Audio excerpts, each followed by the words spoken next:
गांव वालों, आज हम सभी पर एक बहुत बड़ी विपदा आन पड़ी है। एक शूद्र बालक ने भगवान भोलेनाथ के मंत्रों का उच्चारण अपनी तुच्छ जिह्वा से कर दिया है, जो कि महाराज के अनुसार शास्त्रों में वर्जित ही नहीं बल्कि घोर पाप की संज्ञा में आता है। घोर पाप की संज्ञा में, क्योंकि किसी भी शूद्र को मंदिर में प्रवेश करने, उनके जाप को सुनने तक का अधिकार नहीं है। और इस नीच बालक ने तो अपनी जिह्वा से मंत्रों का उच्चारण ही कर डाला। इसलिए अब इस गांव को किसी भी दैवीय आपदा से सिर्फ महाराज ही बचा सकते हैं। इसलिए हम सभी गांव वाले महाराज से विनती करेंगे कि वे अपने पुण्य प्रताप से हम सभी गांव वालों की रक्षा करें। महाराज का अंतिम निर्णय ही हम सभी पंचों का निर्णय होगा।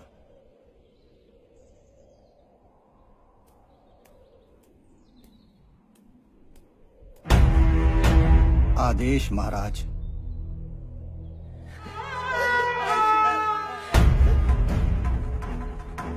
कोई विकल्प नहीं। जो आज्ञा महाराज।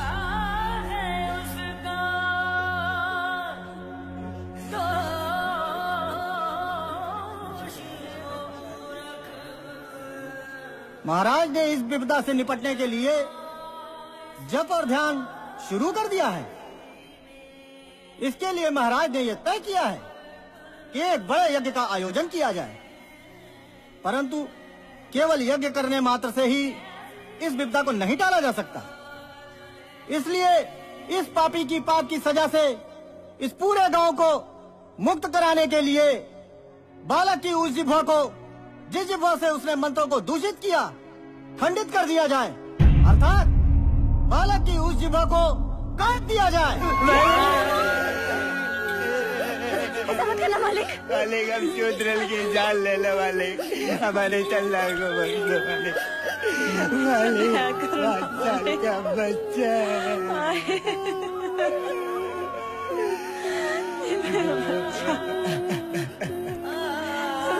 एक ही बच्चा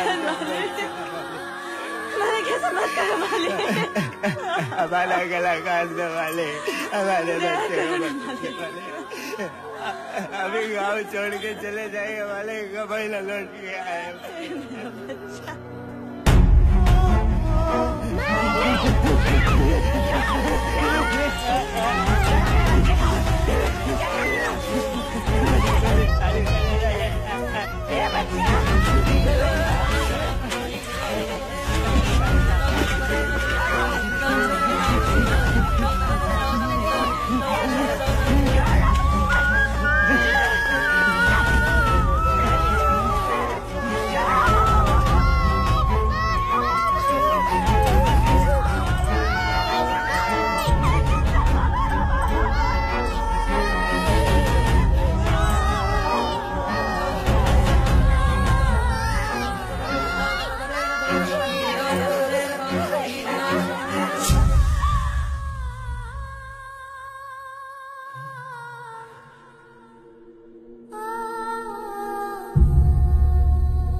पुण्यात्माओं, ऊपर आप जिस व्यक्ति की फोटो देख रहे हैं, इसका नाम रविंद्र कोडियान है, जो भगत भी है और सतलोक आश्रम मैनेजमेंट की तरफ से सतगुरु रामपाल जी महाराज जी का वकील भी है।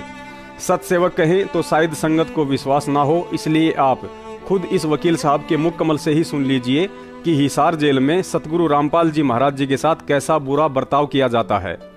जब ये वकील साहब गुरुजी से मिलने जेल गया तो गुरुजी ने स्वयं ही इसे बताया कि यहाँ जानबूझकर मुझे परेशान करने के लिए बदमाशों को मेरे साथ रखा जाता है। ये लोग जानबूझकर मेरे पास बीड़ी पीते हैं और फिर उसका धुआं मेरे मुंह पर मारते हैं। आगे वकील साहब ने बताया कि जब मैंने वे सारी बातें एक पर्ची पर लिखने की कोशिश की तो जेल प्रशासन ने मुझे लिखने से मना कर दिया तथा जबरन मेरी फाइल छीन ली। जब मैंने उनका विरोध किया तो पीछे से मेरी गर्दन पर हमला करके मुझे नीचे गिरा दिया और मेरे कपड़े फाड़कर जेल से बाहर फेंक दिया। उसके बाद मैं हॉस्पिटल में इलाज करवाने गया तो वहां से मुझे पुलिस ने उठाकर सारे रात नंगा करके मच्छरों के बीच एक अंधेरी कोठरी में डाल दिया। सुनिए पहले वकील साहब का बयान। आप सभी भारतवासियों को रविंद्र कुमार एडवोकेट का नमस्कार। आज मैं अभी आपके सामने एक ऐसी दर्दनाक घटना के बारे में बताना चाहता हूं जो पिछले कुछ समय में मेरे साथ बीती है।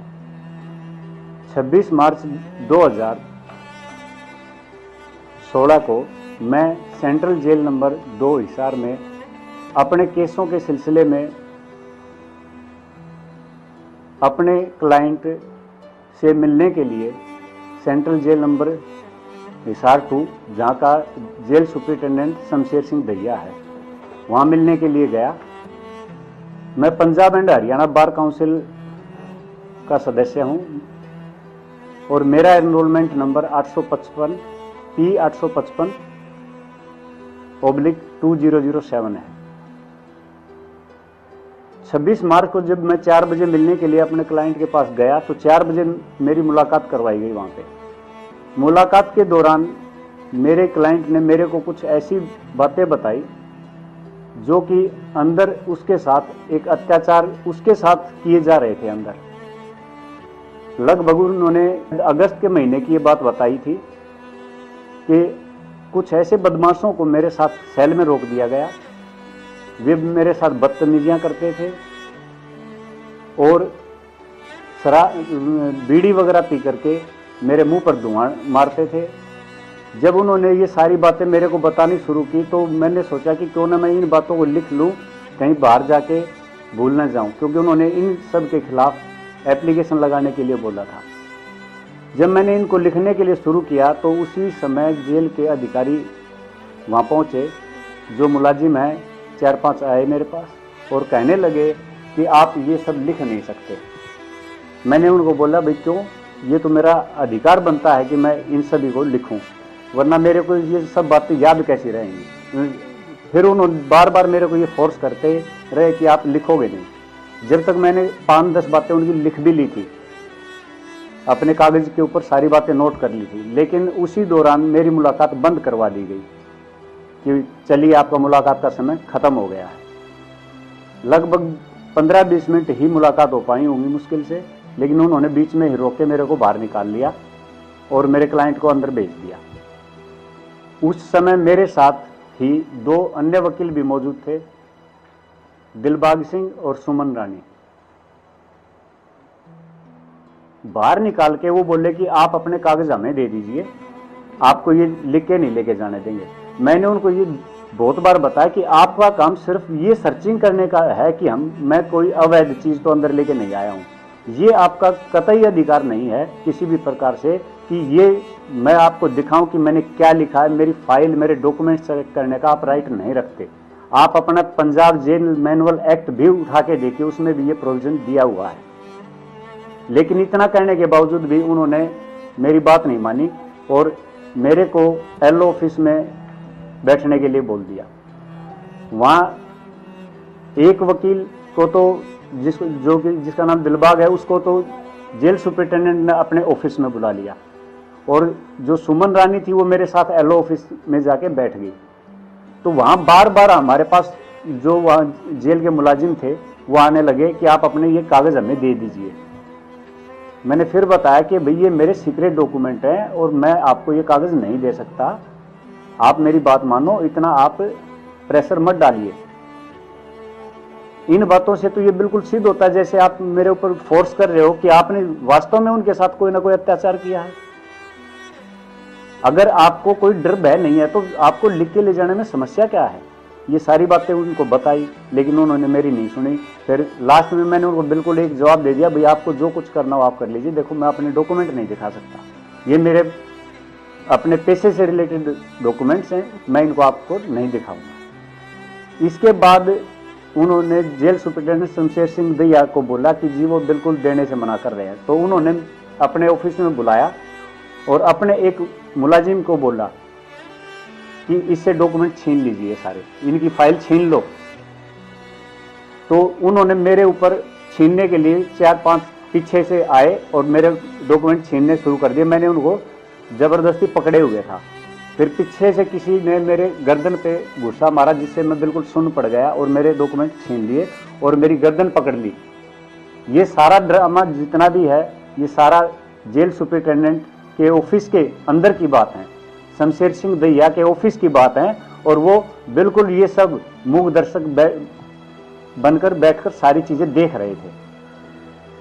उसी दौरान उन्होंने मेरे साथ हाथापाई शुरू कर दी, लात घुसे मारने शुरू कर दिए और मेरी फाइल छीन ली और मेरी गर्दन को जकड़ते हुए, और शमशेर सिंह दैया कहने लगे इसको बाहर फेंको, यहां से बाहर फेंको।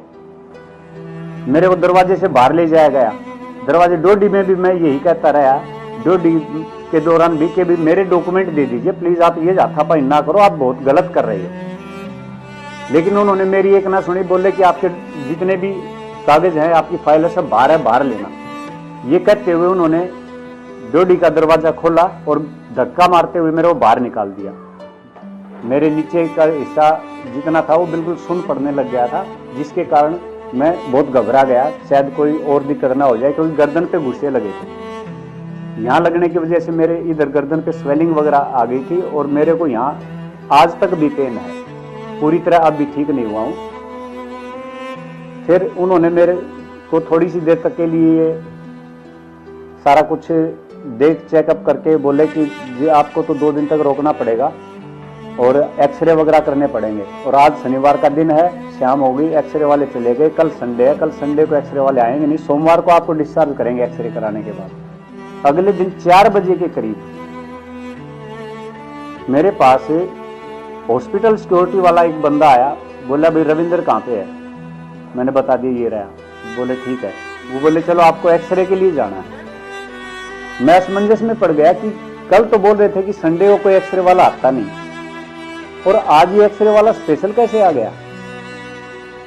फिर मैंने कोई उनकी बात का फॉलो किया, उनके साथ गया। वहां जाने के बाद मैंने अपने एक्सरे करवाए 4-5, उन्होंने मेरे एक्सरे भी किए। फिर मेरे को वहीं इमरजेंसी रूम में ले जाके बोला कि आप यहाँ लेट जाइए, आपके डिस्चार्ज के लिए बोला जा रहा है, आपको डिस्चार्ज करेंगे।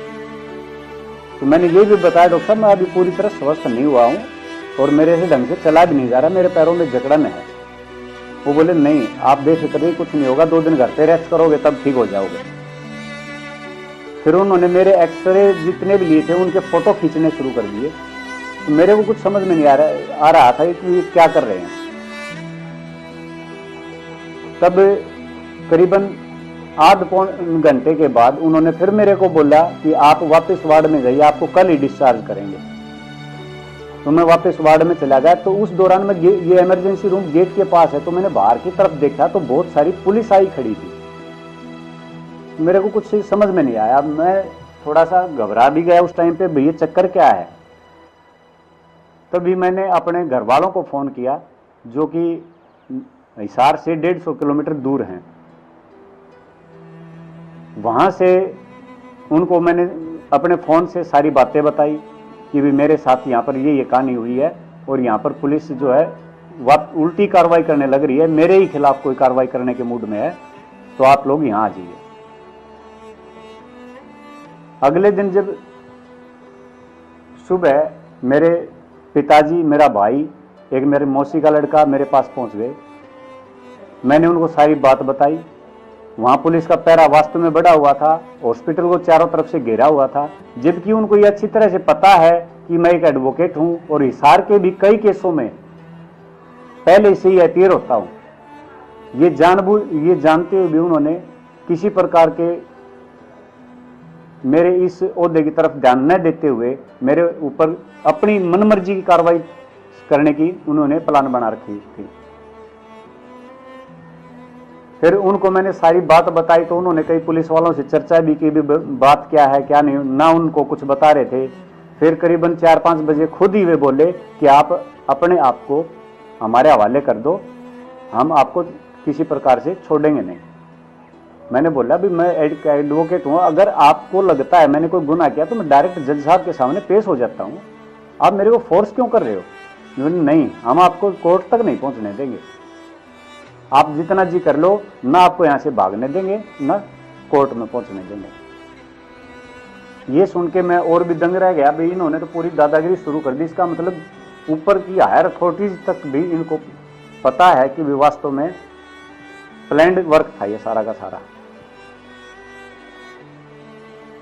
फिर 4-5 बजे उन्होंने डॉक्टरों के साथ दिन में, उससे पहले ऑर्थो वाले डॉक्टर साहब आए, मैंने उनको अपनी समस्या बताई। उन्होंने मेरे को और 2 दिन के रेस्ट के लिए बोल दिया कि आप और 2 दिन रेस्ट कर लो, आराम से ठीक हो जाओ तब चले जाना।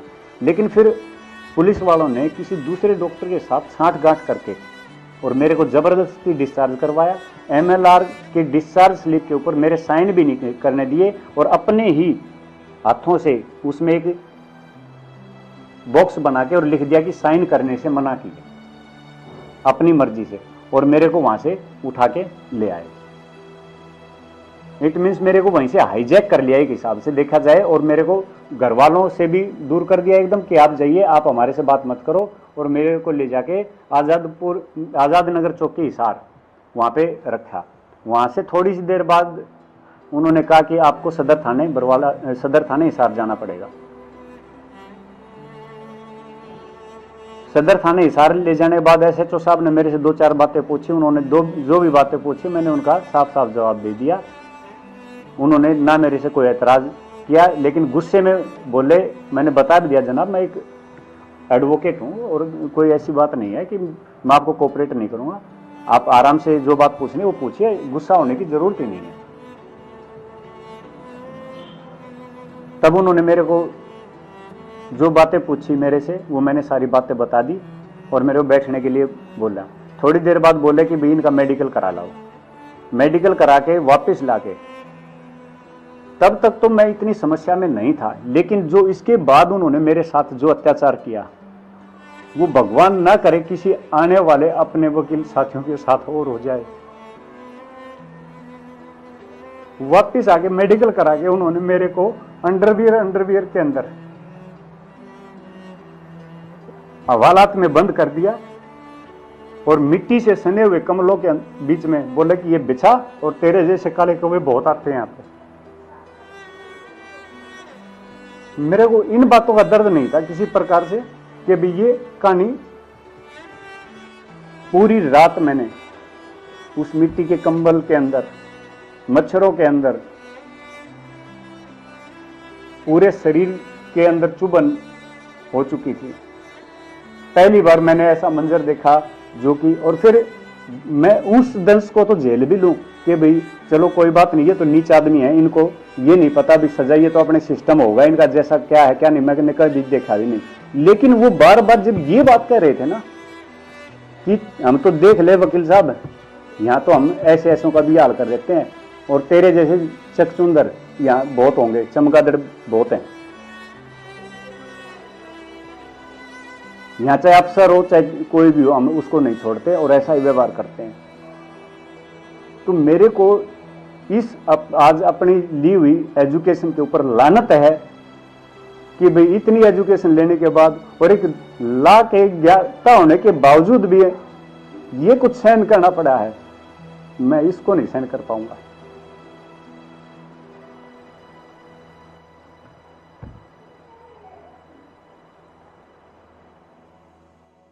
पुण्यात्माओं, यदि 650 वर्ष पहले कबीर साहिब जी स्वयं कहते कि मैं ही परमात्मा हूँ और मेरी भक्ति से ही मोक्ष होगा, तो शायद परीक्षा लेने से पहले ही हम लोग उस समय भक्ति को त्याग देते।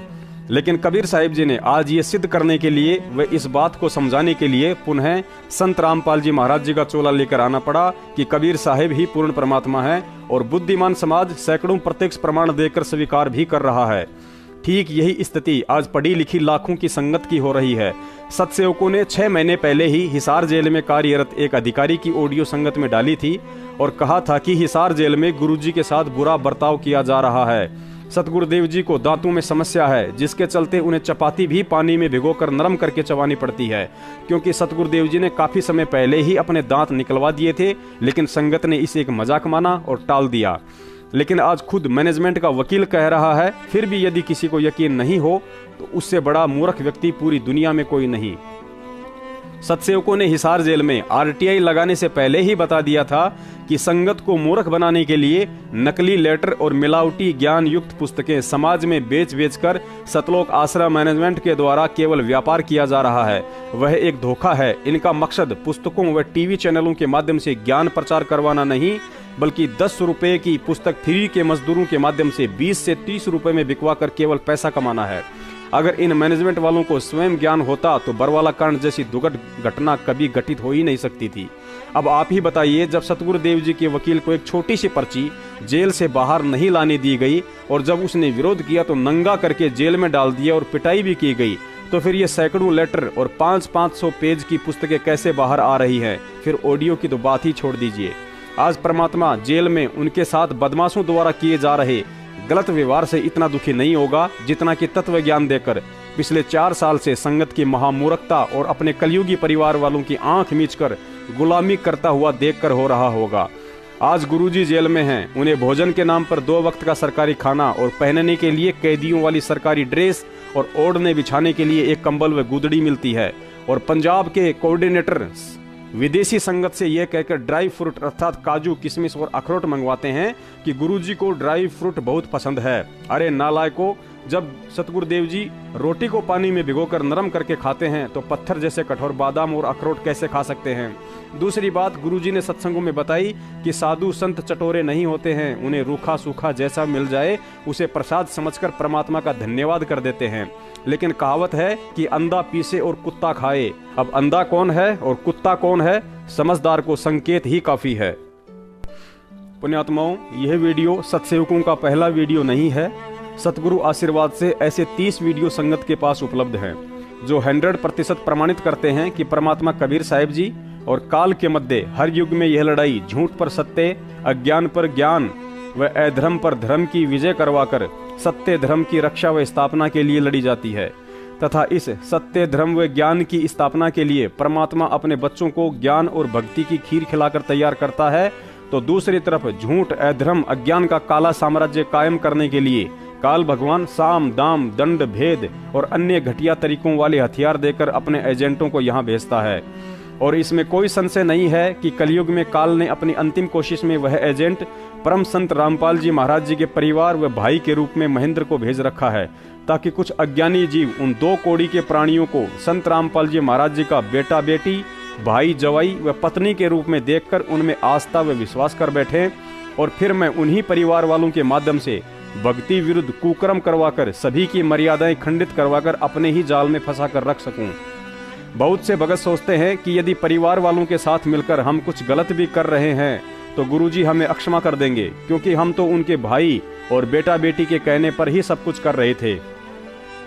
लेकिन ऐसे मंदबुद्धि भगत शायद भूल चुके हैं कि ऐसी ही गलती हमने सतलोक में परमात्मा के सबसे छोटे बेटे ब्रह्म यानी काल निरंजन पर आश्रित होकर की थी, और सोचा था कि परमात्मा का ही तो बेटा है, कुछ गलत भी कर रहे हैं तो कल को परमात्मा से अक्षमा याचना कर लेंगे, वे तो दयालु हैं, हमें माफ कर देंगे।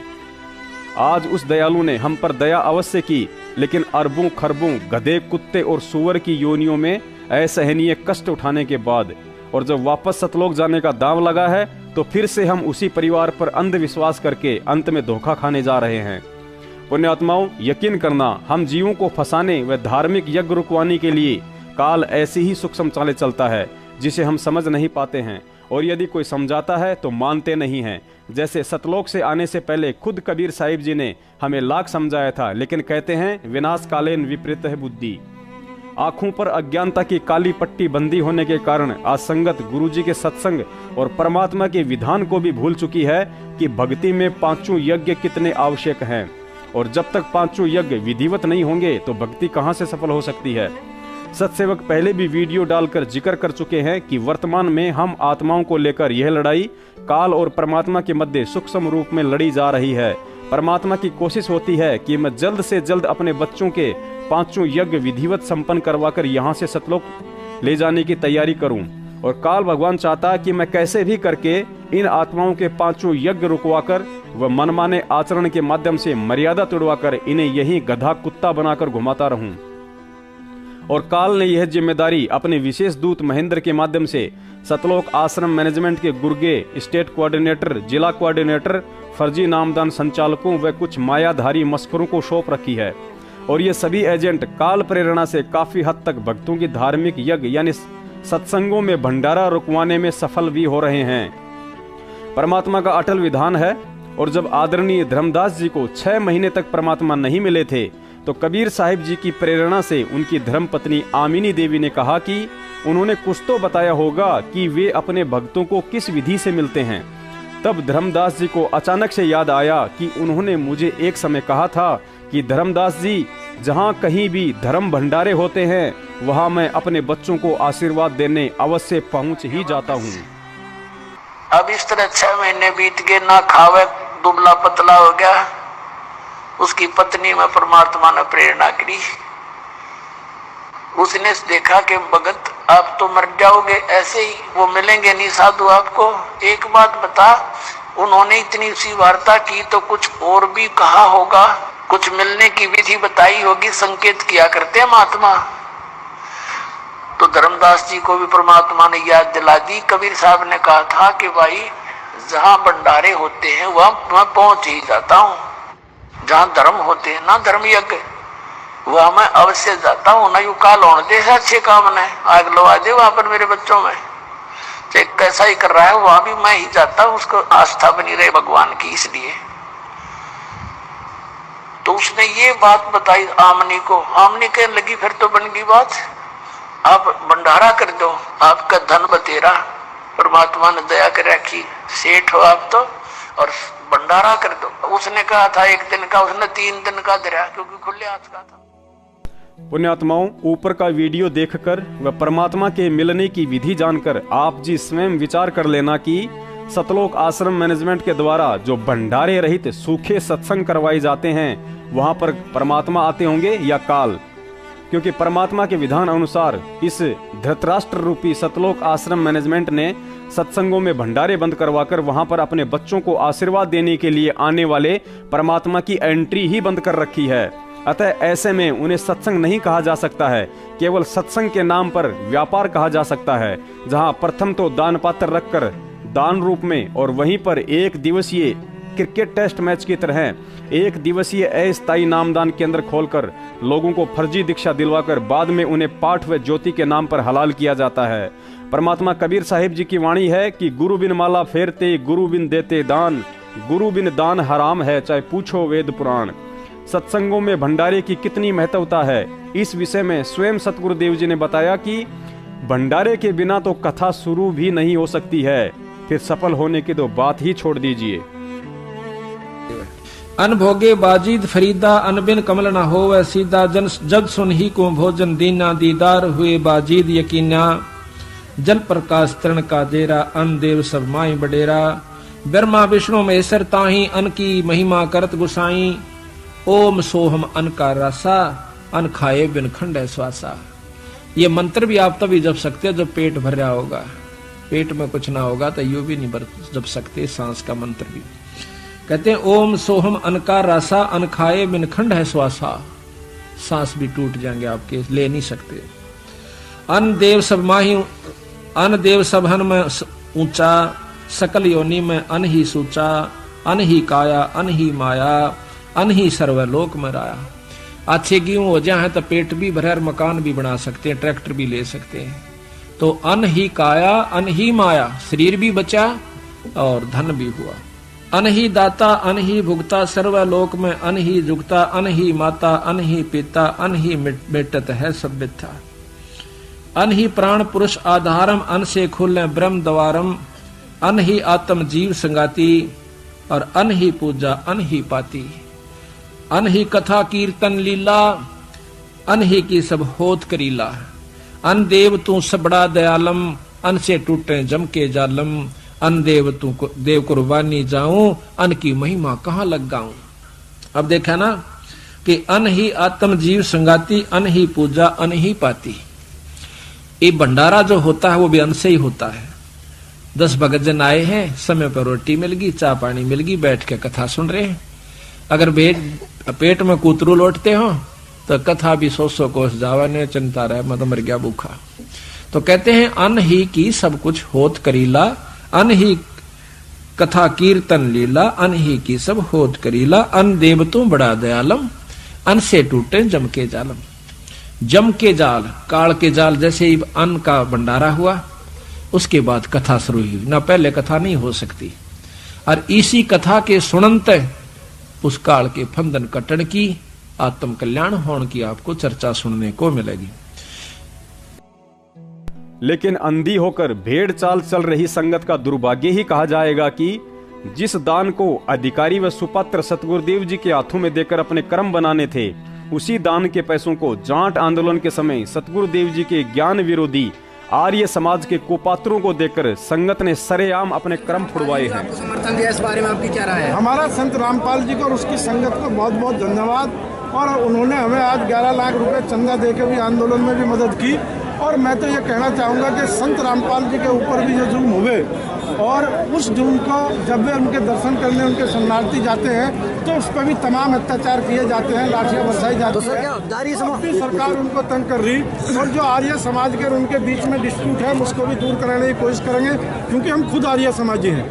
हम खुद आर्य समाजी होने के नाते ये चाहते हैं कि समाज में जो भेदभाव हुआ वो सब दूर हो और सब मिलकर एक जैसे एक जो सरकार है जो अन्याय करती है उसके खिलाफ सब मिलकर खड़े हो। तो अगर किसी आर्य समाजी भाई को इस वजह से कोई ठेस पहुंचती है तो हम उससे भी बात करने के लिए तैयार है। अपने गिले शकवे दूर करो, आगे बढ़ो। वो भी जाट है, हम भी जाट हैं। ये एक बड़ी 36 बिरादरी की मुहिम है जिसमें उन्होंने साथ दिया, इसके लिए हम धन्यवाद देते हैं। और हम डेरा सच्चा सौदा से भी निवेदन करते हैं, जिसने ये सरकार बनवाई अपने दम पे, अगर वो इसी तरह की अत्याचारी और अन्यायी सरकार बनाई है तो उसके अनुयायियों को भी ये सोचना चाहिए और उनको सरकार से बात करनी चाहिए कि इस तरह के अत्याचार और अन्याय करने वाली सरकार का भविष्य में साथ न दे और वो भी आंदोलन को समर्थन करें। रामपाल जी महाराज के साथ या आपके साथ समझौता हुआ सर? रामपाल जी के अनुयायी वहाँ पे आपका समर्थन करेंगे क्या? कहाँ पे? दिल्ली में जो आपने तारीख का ऐलान किया आपने? 2 तारीख का वो चाहेंगे तो समर्थन कर सकते हैं, उनसे वार्ता की जाएगी। गुरुजी ने बताया कि एक योगी यानी भगत को यदि भोजन करवाया जाए तो उसे 1000 ब्राह्मणों को भोजन करवाने तुल्य पुण्य मिलता है।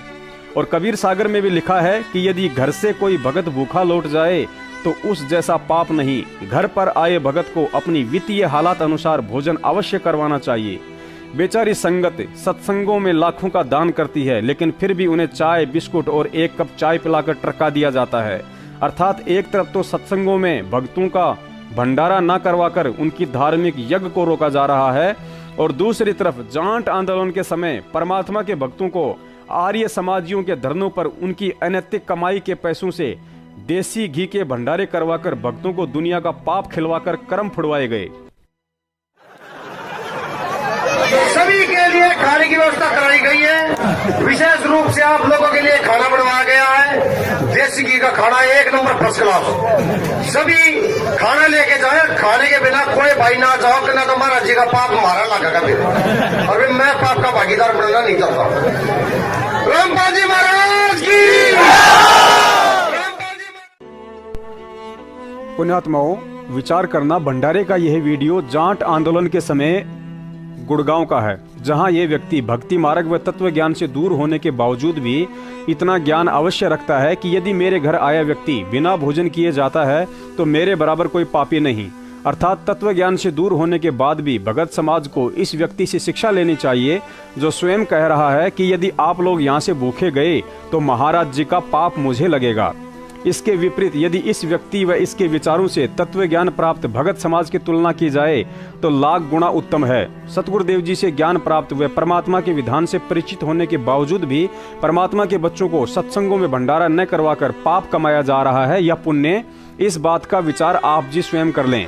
क्योंकि परमेश्वर की वाणी में भी धर्म भंडारे की महिमा का बखान करते हुए कहा गया है कि कह कबीर पुकार के 2 बात लख ले, एक साहिब की बंदगी व भूखों को कछु दे।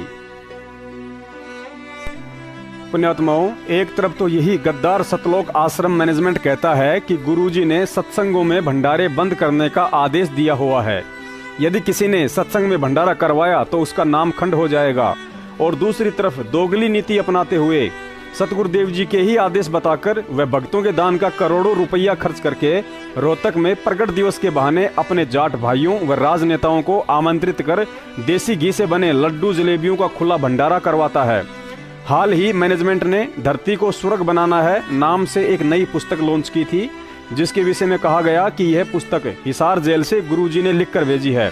अब आप इसी पुस्तक के पेज नंबर 13 पर पढ़िए, जिसमें स्पष्ट लिखा है कि संत रामपाल जी महाराज का उद्देश्य प्रत्येक गांव में विशाल सत्संग स्थल बनाए जाने का है, जहां प्रत्येक शनिवार व रविवार को सत्संग व भंडारे का आयोजन किया जाए। पुण्यात्माओं, अब आप जी स्वयं विचार कर लेना कि दोगलेपन व नीचता में सतलोक आश्रम मैनेजमेंट का मुकाबला करने में कोई सक्षम है या नहीं।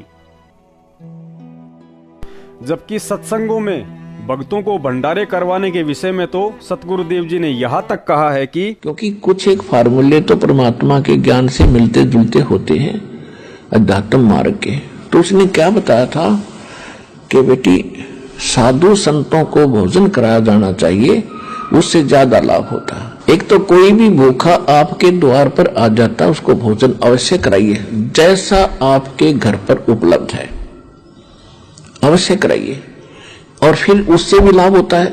फिर बताया है कि विशेष लाभ होता है साधु संत भक्त जो भक्ति कर रहे होते हैं उनसे ज्यादा लाभ होता है। किस प्रकार कि जैसे एक तो गाय है दूध नहीं देती और एक गाय दूध वाली है, तो दूध वाली को यदि हम वो बिनौले डालेंगे, दाना डालेंगे, यानी अलग से खुराक होती है, आहार होता है दूध वाली भैंस और गाय का, और एक बगैर दूध वाली होती है, तो उसको वो आहार नहीं दिया जाता जो दूध वाली को दिया जाता है। ये आप समझते हो अच्छी तरह। तो कहने का भाव ये है कि उसका जो आहार है वो भी देना है, क्योंकि वो भी आपकी आवश्यकता है जो दूध नहीं देती है। लेकिन जो उसको आहार डालोगे, बिनौले डालोगे या कोई और खल डालोगे दूध वाली को, उससे लाभ ज्यादा होगा, वो लाभ नहीं देगी, वो आपका आने वाले समय में फलेगी। तो इस प्रकार एक आम जनसाधारण को भोजन कराने का, जैसे पहले क्या करते थे कि भी किसी का लड़का हो गया, लड़का उनकी खुशी मनाई, 10 गांव को इकट्ठा कर लिया, एक एक घर से एक एक व्यक्ति बुलाया करते थे। उसने कहा करते भाई 12 गांवों की यज्ञ कर दी जग, तो वो कोई जग नहीं थी, वो कोई यज्ञ नहीं थी, वो तो अपन रोटी सभी खा रहे हैं, स्पेशल बुलाए गए, उनसे कुछ नहीं होता। तो साधु संत भगत को आहार कराया जाता है, वो कई गुना फलता है। अब जैसे आप यहाँ दान करते हो, यहाँ टोटली भक्त आते हैं, चाहे किसी ने नाम नहीं लिया है, वो भी परमात्मा की प्यारी आत्मा है, तभी तो इस दरबार में आया। नहीं तो आगे सामने गजा है, कार में बैठ कर खे देशी की जई कर करने कोई क्यों बन गया, क्या है रही क्या है, फिर पता चलेगा जब तेरी ब्रन माटी होगी क्या है यो यहाँ पर। तो अब यहाँ जो आती हैं अच्छी आत्माएं आती हैं, इनको जो आपका जो दान आता है, ये तो आपके खुली किताब है यहाँ तो सारी, जो भी दान आप करते हो सारा परमात्मा के भंडारे में, यहाँ की व्यवस्था में, यहाँ यज्ञ हवन में, यानी सब प्रकार का यहाँ लगाया जाता है। पुण्यात्माओं, महाभारत के विषय में कहावत है कि धृतराष्ट्र तो अंधा था ही था, लेकिन उसकी पत्नी गांधारी ने भी आंखों पर काली पट्टी बांध ली थी। अगर गांधारी जानबूझकर यह गलती न करती तो अपने सभी पुत्रों को सही शिक्षा और संस्कार देकर जीवन पथ पर उनका मार्ग प्रदर्शन करती, तो संभव है कि भविष्य में कौरव पांडव युद्ध टाला जा सकता था। लेकिन जानबूझकर धृतराष्ट्र के पीछे अंधी बनी रहकर अंत में कुनबे का सत्यानाश करवा डाला। यही हालत आज तत्व ज्ञान प्राप्त लाखों की संगत की हो रही है, और जन्म से ही अंधे इस धृतराष्ट्र रूपी सतलोक आश्रम मैनेजमेंट के पीछे देखा देखी में गांधारी बनकर अपनी आंखों पर काली पट्टी बांधकर नित नए नए ड्रामों में हिस्सा ले रही है, और खुद की भक्ति के साथ साथ सतगुरुदेव जी के लिए आने वाले समय में देशद्रोह जैसे मुकदमे में भी समस्याएं खड़ी कर रही है। और संगत इस मनमाने आचरण का परिणाम भी भुगत रही है। जैसे आजकल हॉस्पिटल में मरीजों की लाइन लगी रहती है, वैसे ही सतलोक आश्रम मैनेजमेंट के फर्जी नामदान केंद्रों पर नाम शुद्धिकरण करने वालों की लाइन लगी रहती है। जाहिर सी बात है, शुद्धिकरण के लिए बार बार वही जाएगा जिसको भक्ति करते करते भी कोई राहत नहीं मिल रही होगी। और यह राहत तब तक नहीं मिलेगी जब तक संगत सतलोक आश्रम मैनेजमेंट के इशारों पर मनमाना आचरण करना छोड़कर परमात्मा के विधान पर ज्ञान को आधार बनाकर नहीं चलेगी। इस अनमोल भक्ति को करने वाले की दर्दनाक अकाल मौत नहीं हो सकती है, लेकिन स्वयं अपनी आंखों से ही देख लीजिए कि सतलोक आश्रम मैनेजमेंट को ही गुरु समझकर मनमाना आचरण करने वालों की आज कैसी कैसी दुर्गति से अकाल मौतें हो रही हैं। पंजाब से यह 20 वर्ष का युवा भगत जो हिसार तारीख पर गया था, लेकिन ट्रेन से कटकर अकाल मौत को प्राप्त हुआ। नेपाल से यह भक्तमती बिंदिया जो हिसार में हाजिरी लगाने के लिए तारीख पर आई थी, लेकिन रात में ही इसको फांसी लगा दी गई। राजस्थान का यह भगत जो हिसार तारीख पर गया था, लेकिन हिसार में ट्रेन के आगे कूदकर अकाल मृत्यु को प्राप्त हुआ। दिल्ली से ये 2 बहनें जो हिसार में हाजिरी लगाने गई थी, लेकिन वापस आते समय रोहतक के पास इनकी स्कॉर्पियो गाड़ी पलट गई और मौके पर ही दोनों बहनें अकाल मौत को प्राप्त हुई। रोहतक नामदान केंद्र पर सेवा करने वाले व हिसार की हर तारीखों पर जाने वाले यह पति पत्नी, जिन्हें सारनाम भी मिला हुआ था, लेकिन दोनों को जहर खिलाकर अकाल मौत मार डाला या मर गए, परमात्मा ही जाने, क्योंकि ये दोनों सतलोक आश्रम मैनेजमेंट वालों की कुछ गुप्त बातें जान चुके थे। खुद महेंद्र का लड़का अमित जो रोहतक तारीख पर जाते समय स्कॉर्पियो गाड़ी पलट जाने के कारण लहू लुहान होकर बाल बाल बचा था। सतलोक आश्रम के सबसे बड़े फर्जी नामदान केंद्र मुंडका में सेवा करते करते एक नेपाल से और एक हरियाणा से 2 भक्तों की जहरीली गैस से दम घुटने के कारण अकाल मौत हो गई। इसके अलावा ऐसे दर्जनों भगत हैं जो तारीखों पर आते जाते व महीने में 2-2 बार नाम शुद्ध करवाते रहने के बावजूद भी अकाल मौत मर रहे हैं, क्योंकि ये लोग भक्ति तो परमात्मा की कर रहे हैं, लेकिन घटिया आदेश सतलोक आश्रम मैनेजमेंट के ही मान रहे थे। अतः कुछ तो पहले से ही इनके कमजोर भक्ति संस्कार थे, और ऊपर से सतलोक आश्रम मैनेजमेंट के पाखंड में सहयोग करते रहने से काल का दाव लग गया और अकाल मौत को मारे गए। पुण्यात्माओं, आपको इस वीडियो में हकीकत से रूबरू करवाया जा रहा है। इतना ही नहीं, बल्कि ऐसी अकाल मौत व घटनाओं के विषय में जब जगत को पता चलता है कि अकाल मौत मरने वाले ये सब व्यक्ति संत रामपाल जी महाराज जी के भगत थे, तो उनके मन में भी तरह तरह की शंकाएं पैदा हो जाती हैं। और इन सब की जिम्मेदार केवल अंधी होकर चल रही संगत है, क्योंकि ऐसी मौत मरने के केवल 2 ही कारण हो सकते हैं। या तो हम जिस संत से नाम दीक्षा लेकर भक्ति कर रहे हैं वह संत और उसकी भक्ति दोनों नकली है, या फिर मरने वाले ने अवश्य कोई मनमाना आचरण करके मर्यादाएं खंडित की हैं, जिसके चलते काल का दाव लगा है। लेकिन तत्व ज्ञान कहता है कि ना ही तो संत जी नकली हैं और ना ही उनकी भक्ति। यहाँ इन अकाल मौतों का जिम्मेदार संगत का मनमाना आचरण है, जो पिछले 4 साल से सतलोक आश्रम मैनेजमेंट के द्वारा करवाया जा रहा है। तारीखों पर जाने की वजह से अकाल मौत मरने वाले उपरोक्त सभी भाई बहन यदि समय रहते गुरुजी द्वारा सत्सेवकों के माध्यम से भिजवाए जा रहे संदेशों को समझकर मान जाते और इशार तारीखों पर जाने वाला मनमाना आचरण त्याग कर विश्वास के साथ घर बैठकर अपनी भक्ति करते, तो शायद इन घटनाओं को टाला जा सकता था। क्योंकि जानबूझकर सांची तजने वाली की तो गुरु भी रक्षा नहीं करता है। अनजाने में यदि किसी भगत भाई बहन का बिजली के तार से हाथ लग जाए तो सतगुरुदेव जी अवश्य उसकी रक्षा करते हैं। लेकिन यदि वही भगत जानबूझकर तथा ये सोचकर बिजली के नंगे तार को हाथ लगाए कि सतगुरुदेव जी मुझे बचाते हैं या नहीं, तो ऐसे प्राणी की मौत निश्चित है। यही हाल आज संगत का हो रहा है। साथ ही काल भगवान भी यही चाहता है कि ये जीव मर्यादाओं से दूर रहें, और मर्यादा खंडित होने के कारण जब इन्हें भक्ति करते करते और नाम शुद्ध करवाते करवाते भी कोई लाभ नहीं मिलेगा, तो अंत में थक हार कर ये स्वयं ही यह सोचकर भक्ति त्याग देंगे कि भक्ति करते करते भी, गुरु जी के आदेश मानते मानते भी और इशार तारीखों पर जाते जाते भी कोई लाभ नहीं मिल रहा है, लगता है भक्ति ही सही नहीं है। लेकिन वह मूर्ख व्यक्ति यह बात भूल जाता है कि ना ही तो भक्ति गलत है और ना ही भगवान। अगर गलत है तो तेरी अपनी मनमानी क्रियाएं, जो पिछले 4 साल से काल एजेंट सतलोक आश्रम मैनेजमेंट के फर्जी आदेशों को तू गुरुजी का आदेश समझकर आंखें मीचकर निभा रहा है। आजकल संगत के साथ काल भगवान एक और बहुत बड़ा छलावा कर रहा है। काल पुत्र महेंद्र ने एक नया आदेश पारित किया है कि यदि किसी सतनाम या सारनाम प्राप्त भगत का नाम खंडित हो जाता है तो प्रथम उसे हिसार की 4 तारीखें करनी पड़ेंगी और उसके बाद उसे पुनः प्रथम नाम की दीक्षा दी जाएगी। अर्थात उस सतनाम प्राप्त भगत को दोबारा प्रथम नाम देकर सतनाम का जाप करने के लिए मना किया जाता है। और काल यही चाहता है कि वर्तमान में मैं जैसे तैसे करके इनकी भक्ति कमाई को बंद करवाऊं या फिर बर्बाद करवाऊं। जबकि सतगुरुदेव जी ने तो यहाँ तक कहा है कि यदि आप प्रथम नाम, सतनाम या सारनाम प्राप्त हैं और किसी कारणवश आपका नाम खंड हो जाता है तो भी आपने उन मंत्रों का जाप करते रहना है। और जब आपका नाम शुद्ध करवा दिया जाएगा तो आपकी वह सारी भक्ति कमाई आपके अकाउंट में जोड़ दी जाएगी।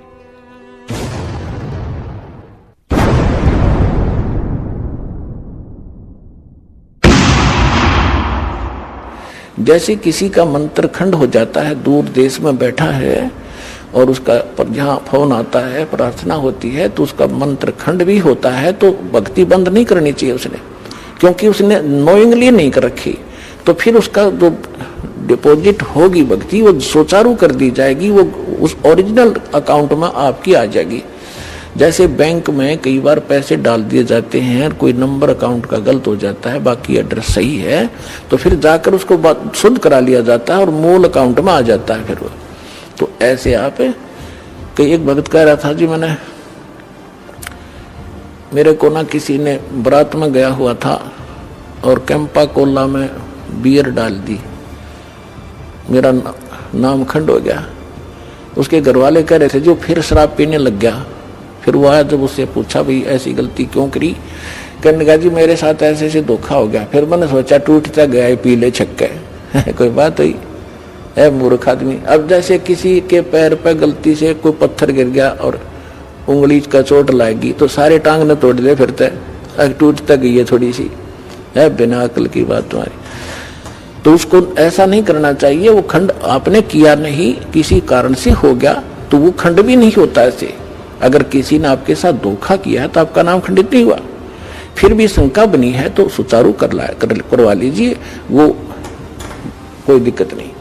और भक्ति नहीं छोड़नी चाहिए, वो करती रहनी चाहिए। किसी भी कारण से खंडित हो भी गया है, साधना करते रहिए, लेकिन इस उद्देश्य से कि फिर माफी मांगूंगा। पुण्यात्माओं, राजस्थान में कहावत है कि सोए हुए व्यक्ति को नींद से जगाया जा सकता है, लेकिन कोई जानबूझकर सोने का नाटक कर रहा है तो उसे जगाना मुश्किल होता है। और इसमें कोई संशय नहीं है कि यह नाटक आज 70% संगत कर रही है। सतलोक आश्रम मैनेजमेंट की पिछले 4 वर्षों से प्रत्यक्ष में सैकड़ों गलतियां प्रमाणों सहित देखने के बाद भी अच्छे लोगों ने हाथ में चूड़ियां पहन रखी हैं। संगत इतनी कायर बन चुकी है कि किसी भी कोऑर्डिनेटर, नामदान संचालक या मैनेजमेंट के गुंडों से सवाल तक करने की हिम्मत नहीं रखती है।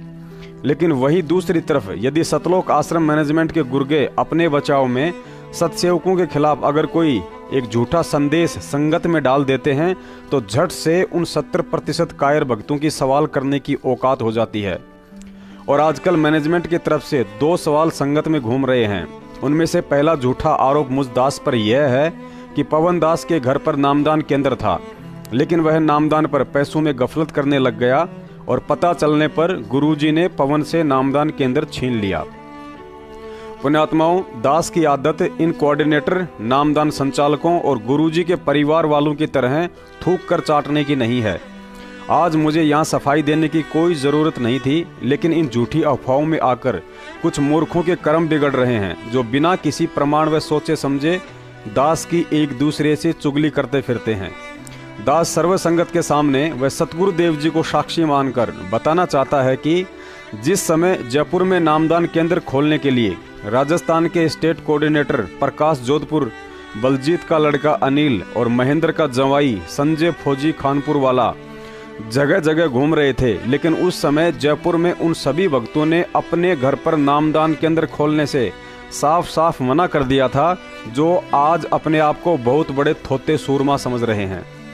अंत में जब मैनेजमेंट को कोई रास्ता नजर नहीं आया तो मुझदास की प्रार्थना पर मेरे घर पर नामदान रख दिया गया। तकरीबन 2 महीने तक दास के घर पर नामदान केंद्र रहा था और ना ही उस समय तक मुझे इस फर्जीवाड़े का पता था कि यह सब केवल मैनेजमेंट का पैसा कमाने का धंधा है। लगभग 2 महीने के बाद किसी व्यक्ति की शिकायत पर नजदीकी थाने से मेरे घर पर पुलिस आई और मुझे नामदान केंद्र बंद करने का अंतिम अल्टीमेट देकर चली गई। दास ने स्टेट कोऑर्डिनेटर प्रकाश व जयपुर के कुछ बड़े बड़े भगत लोग लोकेंद्र राजपूत, राम किशोर वकील व जयपुर के कोऑर्डिनेटर को फोन किया और सारी बात बताई।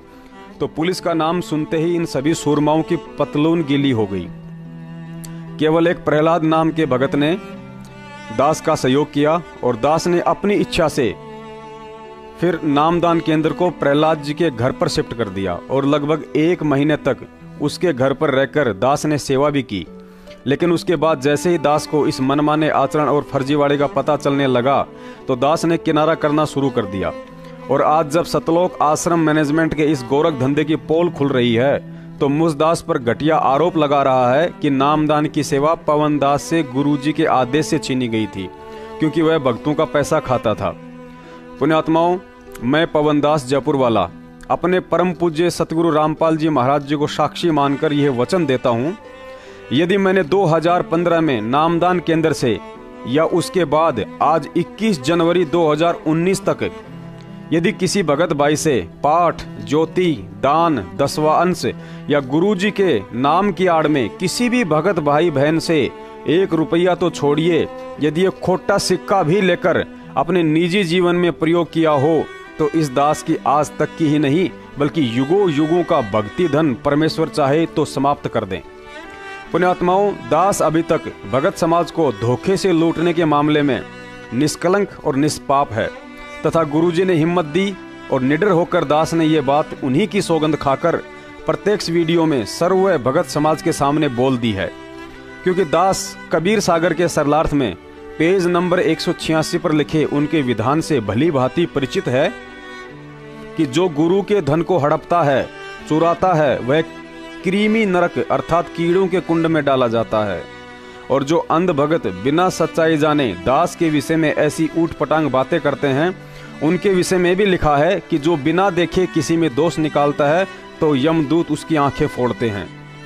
अब यह दास राजस्थान के स्टेट कोऑर्डिनेटर से लेकर सतलोक आश्रम मैनेजमेंट के गुंडों व संगत में कुसंगत उन सभी अंध भक्तों से प्रार्थना करता है, यदि आप लोग संगत में जो कुप्रचार कर रहे हो कि पवन दास नामदान पर भक्तों से पैसा खाता था और पवन से नामदान की सेवा गुरुजी के आदेश से छीनी गई थी, यदि आप लोगों को इन बातों पर पक्का यकीन और विश्वास है तो मुझ दास की तरह सेम टू सेम गुरुजी की सौगंध व यह बात झूठ होने पर अपना सर्वस्व भक्ति धन नष्ट होने का वचन देकर तथा अपने सच्चे होने व गुरु भगत होने का सर्व संगत में दास के जैसे वीडियो डालकर ठोस प्रमाण दें, ताकि भगत समाज को विश्वास हो जाए कि वास्तव में पवन जयपुर वाला झूठा है और सतलोक आश्रम मैनेजमेंट के गुंडे होकर भी पाक साफ हैं और वर्षों से गुरु का धन चुराकर कृमि नरक में जाने की तैयारी कर रहे हैं।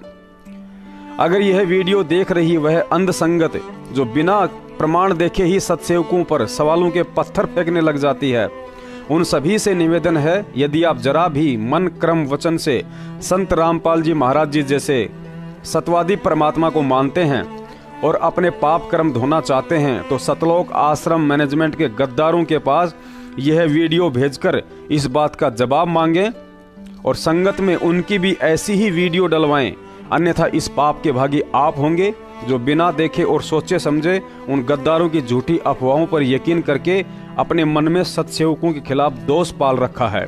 सत साहेब। पुण्यात्माओं, इतना सब समझाने व सैकड़ों प्रमाण देखने के बाद भी अगर भगत समाज नींद से नहीं जागा तो यही कहा जा सकता है कि संगत भी उस 14 कला संपूर्ण लड़के की तरह है जिसका जिक्र गुरुजी ने एक सत्संग में किया था। एक 16 कला संपूर्ण लड़की की शादी के लिए उसका पिता काफी समय से बड़ा परेशान था, क्योंकि उसे कोई भी ऐसा लड़का नहीं मिल रहा था जो अपनी बेटी के बराबर 16 कला संपूर्ण हो। अंत में बड़ी मुश्किल से एक 14 कला संपूर्ण लड़का मिला तो लड़की ने भी ये कहते हुए उसी से शादी के लिए हाँ कर दी कि इसको 2 कला मैं अपनी तरफ से दे दूंगी। शादी के उपरांत लड़की ने अपने पति से कहा कि पहले आप मुझे उन 2 कलाओं के विषय में बताइए जो आप नहीं सीख पाए हैं, ताकि मैं आपको उन 2 कलाओं से भी परिपूर्ण कर दूं, तो हम दोनों पति पत्नी 16 कलाओं युक्त हो जाएंगे। लड़के ने कहा कि पहली कला तो ये है कि मैं अपनी बुद्धि से कोई चीज समझ सकता नहीं, और दूसरी ये है कि अगर कोई दूसरा मुझे समझाना चाहे तो मैं किसी के बाप की मानता नहीं। इतना सुनकर लड़की दोनों हाथों से सिर पकड़कर कोने में जा बैठी और बोली, मेरे तो फूटे भाग। ठीक यही हालत आज तत्वज्ञानी संगत की हो रही है।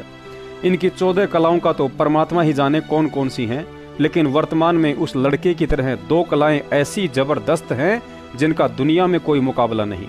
प्रथम तो इनकी स्वयं की बुद्धि में सतलोक आश्रम मैनेजमेंट का मनमाना आचरण देखकर भी कोई चीज घुसती नहीं कि सही और गलत क्या है तथा हमें क्या करना है।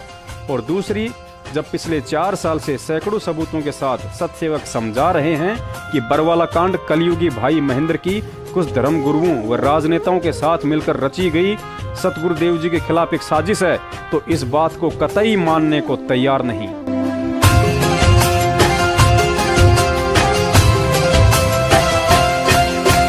जिसके सिर पर कृपा गुरु की, वो दुख कैसे पाएगा।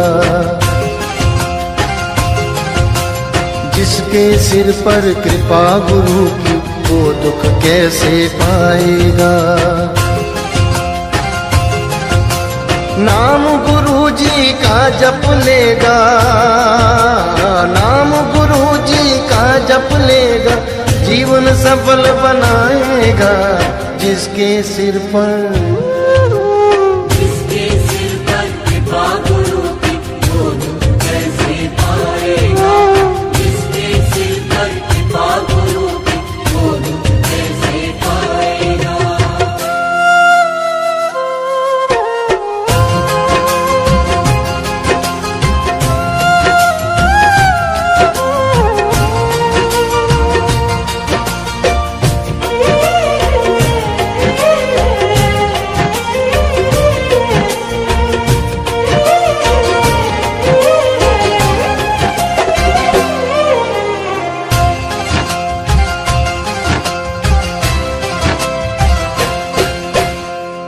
आप सवारे आप सजाए, तेरे जीवन के सारे कष्ट मिटाए।